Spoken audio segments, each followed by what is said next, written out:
Hey, Pascal here, nice to see you again. And one location in travel videography that you probably do a lot of videos at is the beach. And so today I have a few tips for you on how you can make better videos at the beach.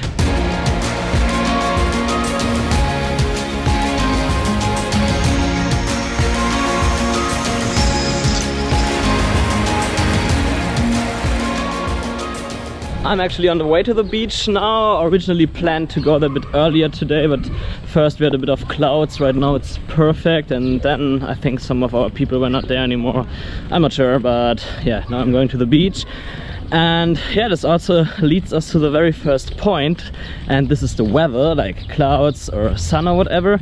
And of course, when you want to do beach shots, in most cases you probably want to have nice sun like it is now. It's right before sunset, and that will be nice shots. But sometimes you also don't have this option. Sometimes there is just no sun, or you actually want to have another weather. So for example, when I was in Thailand in the rainy season last year, and there we went to a beach with a nice pier, an old pier that was not really existent anymore, and it was totally cloudy, it was rainy, but this atmosphere, it was really cool actually. I loved it. And so when you go to the beach, it's not necessarily the case that you need to have sun. It really depends on what kinds of shots you want to get, what story do you want to tell, what emotions should your videos give to the viewer, and so on. So that's all very important. So really think about, before you get your beach shots, about the atmosphere. What do you want to produce there, and then figure out the right weather conditions for that. Of course, usually in most cases it will be the sun like mentioned before, but not always. And just because there are some clouds or it's raining doesn't necessarily mean that you will get bad shots at the beach. So really think about that.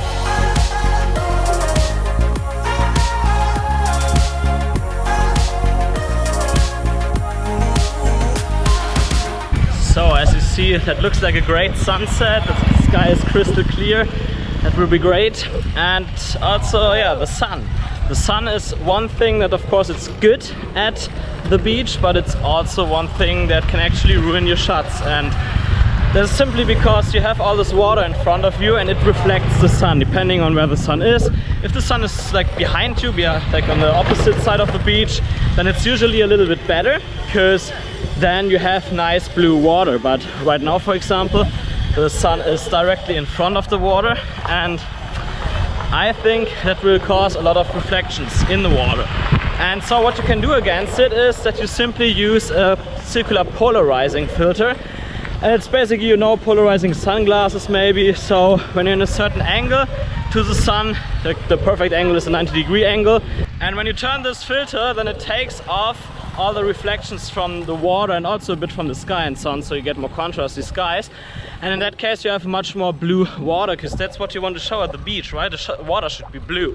And especially when you film against the sun, then you usually get a more like white water surface, and it's also a bit harder to expose the shot. So a circular polarizer and a 90-degree angle to the shot or to the sun is actually perfect, because then your water will be a lot more blue, and that just looks better. And that also leads us to the third point, because what it does is you get more blue in the water, so you can create more color contrast with the skin tones. I mean, on the beach there are usually people in swimming clothes, so you see a lot of skin, and skin is orange. Skin tones are orange, and that's a perfect contrast to the blue water.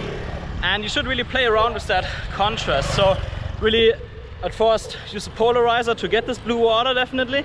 And it actually looks much nicer when you have a bit darker skin tones, because then you have really this nice orange look. You have this nice skin tones in there, and that's a great contrast to the blue. So when you have a group like I have now, then film more the people that have a bit darker skin tones, because they look much better later when you do color grading. And of course it's also a lot easier to color grade. When you have only people like me that are a bit too white, then you can also do something. You can maybe set the white balance a little bit wrong, a little bit warmer, so that you capture a bit more orange tones in the skin tones, and later then you have to correct the water that it's not too warm anymore, and you have to correct the sky and so on.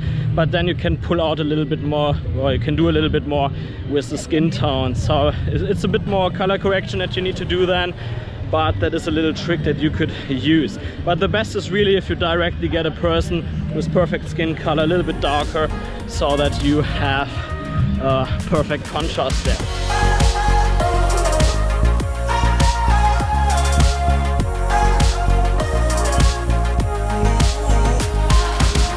So I arrived at the beach, and the next thing that I want to mention here that you should do is to play around with both close-up and wide shots. Wide shots, for example, I can blend one wide shot from the GoPro Hero 7 in here that I took. Like, that looks great, how she runs in the water, and yeah, you just see this beautiful ocean, you see her running there. There's a lot of fun in the picture, and that's great because it both captures emotion and it also shows the play, so that's great for wide angle shots. But sometimes wide angle shots don't work that good, and that's why, especially to capture emotion, you want to do a bit more close-up shots, for example, of the faces of the people, but also maybe just a hand touching the water or something, so that the viewer feels a bit more connected to the scene. So that's definitely one thing that you should do. Play with close-up shots and also get some wide angle shots. For wide angle shots, also drones work pretty well. And when we talk about wide angle shots, of course there is a GoPro, and when you go to the beach you definitely want to bring a GoPro with you, because you can put it under the water and then you can do some nice revealing shots. For example, like you film something under the water, then the camera goes up and bam, there's this beautiful beach. So definitely don't forget your GoPro when you go to the beach, or like always when you go somewhere near the water, right? Because you never know what happens. And talking about the GoPro, it's a little bit cheaper camera, so probably you don't necessarily have a mirrorless or a full frame DSLR or whatever that has a high dynamic range. You probably have a camera with a little bit less dynamic range. And the good thing, especially for sunset at the beach, is that you don't necessarily need a high dynamic range to get great shots, because usually just filming the sunset and underexposed so that you have the silhouettes of the people, for example, that usually already works. Also when you have some cliffs in the foreground, even if the cliffs are totally black, that's fine, you can still work with that, it looks great. So this is a nice thing here to consider when your camera is not that good, when you don't have so much dynamic range. Don't worry, just try to get the most out of it by simply exposing for the sky, and when the sun goes down, like now, I can insert some shots of that and just make the people completely dark. Where's the problem? You have this nice silhouettes in the foreground, you see this nice sunset. That works great.